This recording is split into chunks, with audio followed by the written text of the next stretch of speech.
When selecting a disconnect switch for a motor, it is imperative to adhere to the guidelines outlined in the National Electrical Code, or NEC. Article 430 covers motors, motor circuits, and controllers, and provides specific instructions for sizing disconnects. There are two primary criteria that must be satisfied. Firstly, the ampere rating of the disconnect must be no less than 115% of the motor's full load current, or FLC.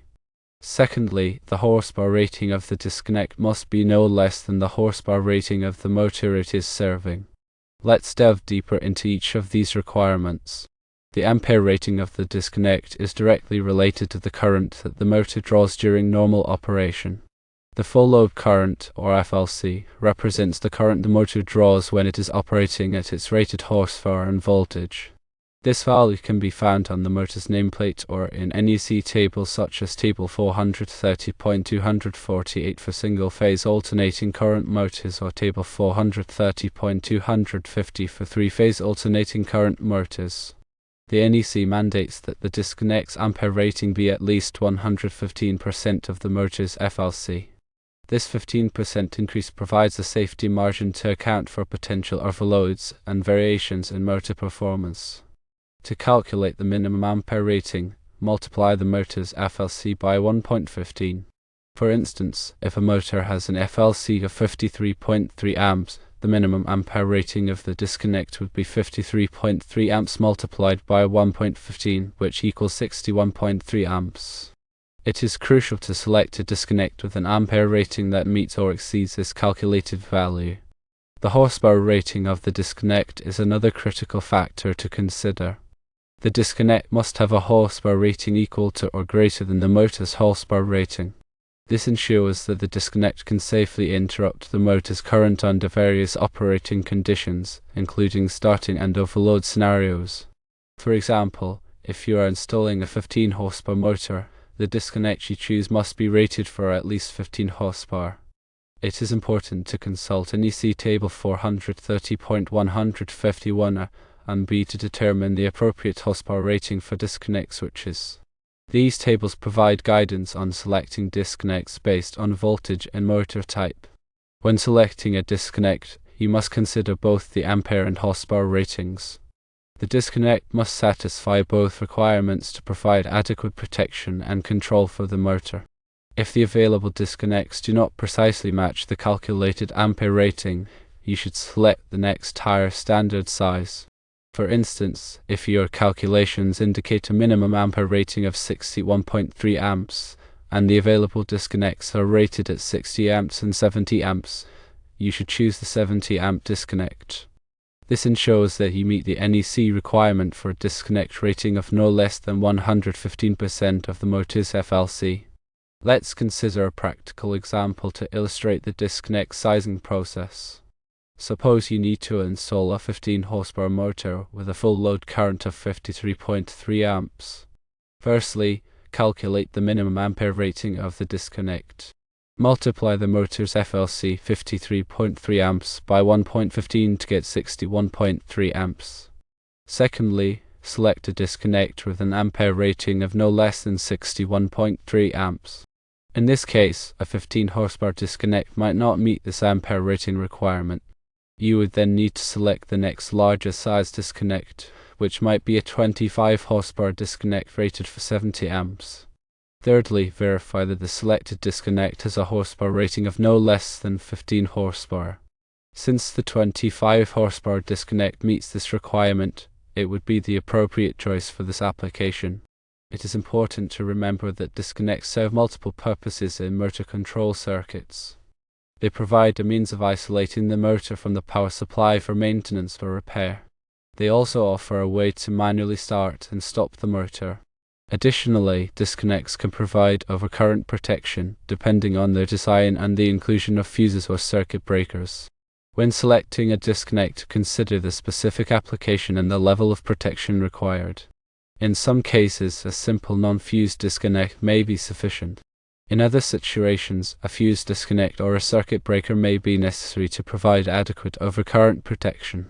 Always refer to the NEC and local electrical codes for specific requirements and guidelines. In addition to the ampere and horsepower ratings, several other factors should be considered when selecting a disconnect.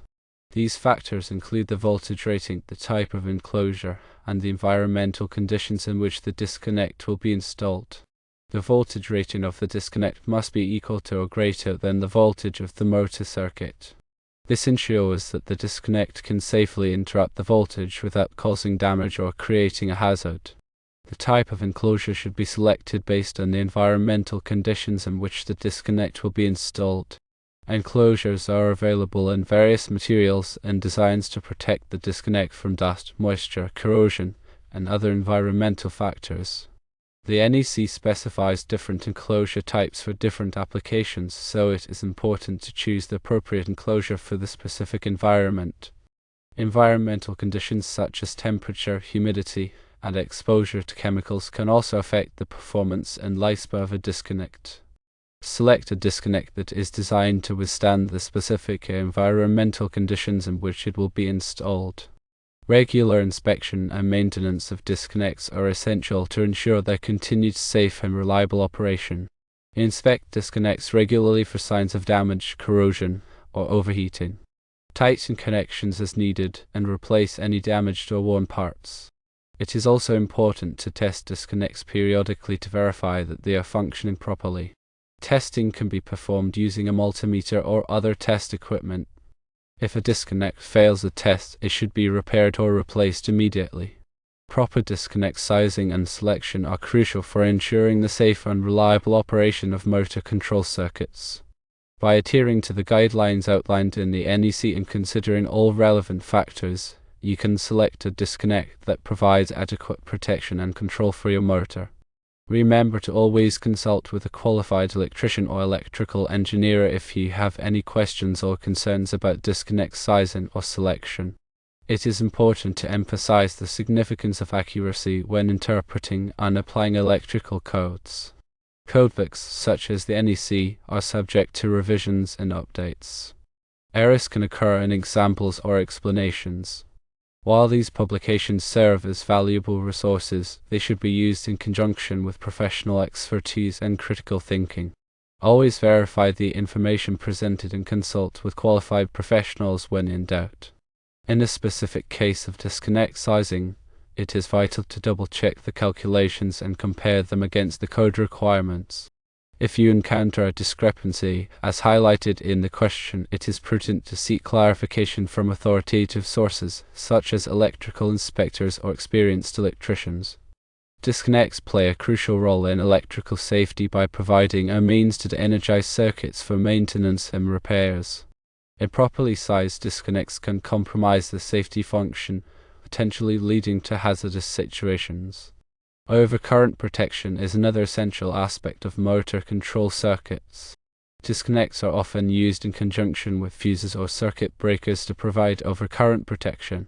The overcurrent protective device should be sized according to the motor's full load current and the starting current characteristics of the motor. NEC Article 430 provides detailed guidance on overcurrent protection for motors. Motor starting methods can also influence the selection of disconnects.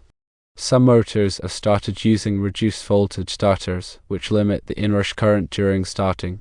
In these cases, the disconnect may be sized smaller than it would be for a motor that is started across the line.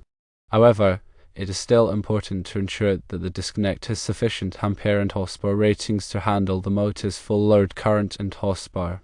Variable frequency drives, or VFDs, are increasingly used to control the speed of motors. When using a VFD, the disconnect should be sized according to the VFD output current rating rather than the motor's full load current. This is because the VFD can produce harmonic currents that can overload the disconnect if it is not properly sized. Harmonics are distortions of the sinusoidal waveform of alternating current. They can be caused by nonlinear loads, such as VFD, electronic ballast, and computers. Harmonics can cause a variety of problems in electrical systems, including overheating of equipment, voltage distortion, and interference with communication systems. To mitigate the effects of harmonics, it is important to use harmonic filters and to properly size electrical equipment. The location of the disconnect is another important consideration. The NEC requires that a disconnect be located within sight of the motor and the driven machinery. This allows the operator to quickly de-energize the motor in case of an emergency. The disconnect should also be readily accessible and not obstructed by other equipment. Accessibility is crucial for both normal operation and emergency situations. The disconnect should be mounted at a height that is convenient for operation and maintenance. It should also be located in a well-lit area to ensure visibility. Signage is also important for disconnects. The disconnect should be clearly labeled to indicate the equipment it serves. This helps to prevent accidental de-energization of the wrong equipment. The signage should be durable and easy to read. Coordination between different components in a motor control circuit is essential for reliable and safe operation. The disconnect, overcurrent protective device, motor starter, and motor must all be properly coordinated to ensure that they work together effectively. Coordination studies can be performed to verify that the different components are properly sized and selected. These studies can help to identify potential problems and prevent equipment failures. Grounding is another critical aspect of motor control circuits. The disconnect motor and other equipment must be properly grounded to provide a path for fault current to flow back to the source. This helps to prevent electrical shock hazards and equipment damage. The grounding system should be installed in accordance with NEC Article 250. Maintenance of motor control circuits is essential for ensuring their continued safe and reliable operation. Regular inspections should be performed to identify any signs of damage, corrosion, or overheating. Connections should be tightened as needed, and any damaged or worn part should be replaced. Testing should also be performed periodically to verify that the different components are functioning properly. Documentation is also important for motor control circuits. Accurate records should be kept of all equipment, wiring, and settings. This documentation can be helpful for troubleshooting problems and performing maintenance. The documentation should be stored in a safe and accessible location. Training is essential for personnel who work on motor control circuits. Personnel should be trained on the proper procedures for installing, operating, and maintaining motor control circuits. They should also be trained on the hazards associated with electricity and how to work safely. Continuing education is also important for personnel who work on motor control circuits. The electrical industry is constantly evolving, and new technologies and techniques are being developed. Personnel should stay up to date on the latest developments to ensure that they are using the best practices. Collaboration is also important in the electrical industry. Electricians, engineers, inspectors, and other professionals should work together to ensure that electrical systems are installed and maintained safely and reliably. Communication is essential for effective collaboration. Open and honest communication can help to prevent misunderstandings and resolve conflicts. Ethics are also important in the electrical industry. Electricians, engineers, and other professionals should adhere to the highest ethical standards. They should be honest, fair, and impartial in their dealings with others. Professionalism is also important in the electrical industry. Electricians, engineers, and other professionals should conduct themselves in a professional manner at all times. They should be respectful of others and maintain a positive attitude. Safety should always be the top priority in the electrical industry. Electricians, engineers, and other professionals should always put safety first. They should follow all safety rules and regulations and take steps to prevent accidents. By following these guidelines, you can ensure that motor control circuits are installed and maintained safely and reliably. This will help to prevent accidents, equipment failures, and other problems. Remember to always consult with a qualified electrician or electrical engineer if you have any questions or concerns about motor control circuits. The information provided here is for general guidance only and should not be considered a substitute for professional advice.